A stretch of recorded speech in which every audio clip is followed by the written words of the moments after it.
की शादी। शशि की सौतेली माँ ने उसकी शादी की तो बड़े घर में, लेकिन पति कोई काम ना करता। आप ससुर जी के साथ काम पर क्यों नहीं जाते? हाँ जाऊंगा, लेकिन कल से। आज जरा मैं दोस्तों के साथ घूमने जा रहा हूँ। शशि के दो बच्चे होते हैं, लेकिन रमेश का हाल वैसा का वैसा ही रहता है। एक दिन, सुनिए ना, बच्चा रो रहा है, इसके दूध के लिए पैसे नहीं है। अरे तो पिताजी से ले लो ना। क्यों? अगर आप में कमाने की क्षमता नहीं थी तो शादी क्यों की? तभी घर आई बड़ी ननद बोल पड़ती है, आहा, तुम्हारी माँ को साफ साफ कह दिया था कि लड़का ना कमाता है ना कभी कमाएगा। हम चार चार बहनें हैं इसका ख्याल रखने के लिए, और पिताजी का इतना सारा पैसा, तुम्हें किस चीज की कमी रखी है? लेकिन थोड़े ही सालों में तकदीर बदल जाती है। शशि का ससुराल गरीब हो जाता है। सब बिकने के बाद शशि अपने पति, बच्चे और सास के साथ किराए के मकान में आ जाती है। मैं कोई नौकरी करना चाहती हूँ दीदी। अरे इतने बड़े घर की बहू थी शशि, तुम नौकरी करोगी? नहीं नहीं नहीं नहीं। नहीं करूंगी तो घर कैसे चलेगा? बच्चों को भी तो पालना है ना। तभी शशि का भाई आ जाता है। शशि, ये ले राशन का सामान, किसी भी तरह की कोई भी जरूरत हो तो बताना। भाई, अब मैं नौकरी करूंगी। देख बहन, वैसे तो मैं तेरे साथ हूं, लेकिन हाँ, मैं ये भी चाहता हूं कि तू अपने पैरों पर खड़ी हो जा। शशि को एक प्ले स्कूल में छोटे बच्चों को संभालने की नौकरी मिल जाती है। एक दिन, शशि, मेरे स्कूल को अब तुम संभाल लो, मैं कुछ दिनों के लिए अपने बेटे के पास जा रही हूँ। लेकिन प्ले स्कूल अकेले मैंने कभी नहीं संभाला है। अब ये सब मैं नहीं जानती, इतने महीनों में तूने जो देखा बस पूरे आत्मविश्वास के साथ उसे करना। शशि नीलम के जाने के बाद पूरे 1 महीने उसका स्कूल अकेले संभालती है, और फिर एक दिन आता है जब वो अपना खुद का स्कूल भी खोल लेती है। वाह शशि, तुमने आज मेरा सर गर्व से ऊंचा कर दिया। तुम्हारा यही आत्मविश्वास तुम्हें बहुत आगे ले जाएगा। नीलम, बहुत आगे जाने की चाह नहीं है, बस ये छोटा सा स्कूल मेरे बच्चों की अच्छी शिक्षा में मेरी मदद करे, यही मैं चाहती हूँ। शशि थोड़े थोड़े पैसों से ही अपना परिवार पाल रही थी। एक दिन उसके घर उसकी बड़ी ननद आती है। अरे भाभी, घर में कूलर तो लगा लेती, मेरी माँ को कैसे पंखे में लिटा रखा है?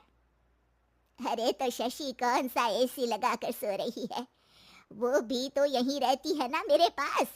ज्यादा यहाँ आकर मेरी बहू को परेशान न किया करो। हाँ हाँ, मुझे भी शौक नहीं है इस छोटे से घर में आने का। मैं तो बस ये बोलने आई थी कि मेरे बेटे की शादी है तो ननिहाल का जो नेग होता है वो ले आना। हाँ हाँ, जितना बनेगा कर देंगे, और ना हुआ ना तो वो भी नहीं करेंगे। तभी शशि बोल पड़ती है, अरे नहीं नहीं माँ जी, रीटा घर की बेटी है, उसके ससुराल वाले उससे शादी पर पूछेंगे कि मायके से क्या मिला। रीटा, तुम मुझे सामान की लिस्ट भेज देना, मैं पूरी कोशिश करूंगी कि तुम्हारी हर डिमांड को पूरा करे।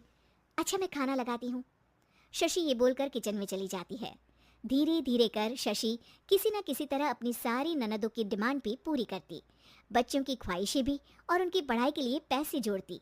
एक दिन जब शशि का बेटा 12वीं पास करके आता है, माँ, अब तुझे काम करने की जरूरत नहीं है, मैं अब कोई ना कोई नौकरी करके पढ़ाई भी साथ कर लिया करूँगा। शशि को लगता है कि बेटा और आगे पढ़ाई करे, लेकिन वक्त की मार के कारण वो बेटे को काम के लिए हाँ कर देती है। अब बेटा एक बैंक में चपरासी बन जाता है।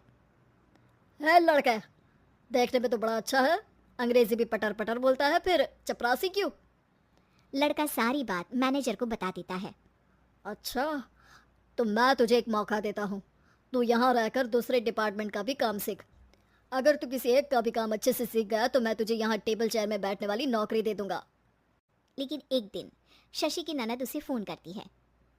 अरे भाभी, देखो, मायका तो मेरा तुम लोगों से ही है। मैंने आपके बेटे और मेरे भतीजे प्रदीप के लिए यहाँ एक नौकरी देखी है, पूरे 5,000 मिलेंगे। वैसे करता ही क्या है, चपरासी ही तो है ना। कोई बात नहीं रीटा, मैं उसे इस शहर के बाहर नहीं भेजना चाहती हूँ, बाकी वो शाम को आएगा तो मैं पूछ लेती हूँ। वहीं प्रदीप मैनेजर की बात से खुश हो जाता है और मैनेजर के काम पर ही नजर रखने लगता है। वो उनकी तरह के पेपर पढ़ता, काम करता और आने वाले लोगों की बातें सुनता। एक दिन बैंक में ऑडिट वाले आते हैं। ये गलत है, पूरी बैलेंस शीट नहीं मिल रही है, कहीं ना कहीं गड़बड़ है। ए मैनेजर, क्या करते हो? बैंक के पैसों का हिसाब सही नहीं है। मैनेजर के पसीने छूट जाते हैं। तभी प्रदीप वहां जाता है। अब क्या मैं ये बैलेंस शीट देख सकता हूँ? अरे बेटा मजाक नहीं, जाओ पानी लेकर आओ एक गिलास। प्रदीप मैनेजर को पानी ला कर देता है और फिर ऑडिटर से कहता है, देखिए सर, मैं आपको बता सकता हूँ कि कैसे बैलेंस शीट को आप लोग गलत तरीके से जोड़ रहे हैं। ऐसा बोलकर प्रदीप एक एक कर सारे डाउट क्लियर कर देता है। अरे हाँ, ये तो पॉइंट हमने देखे ही नहीं थे।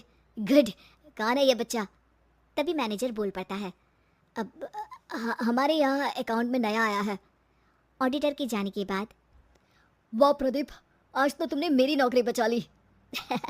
और आपने भी तो मेरी नई नौकरी लगा दी अकाउंटेंट की। बस फिर क्या था, प्रदीप ने एक बार जो सफलता की सीढ़ी चढ़ी, बस चढ़ता ही चला जाता है। फिर एक दिन शशि की ननद, अरे भाभी कैसी हो?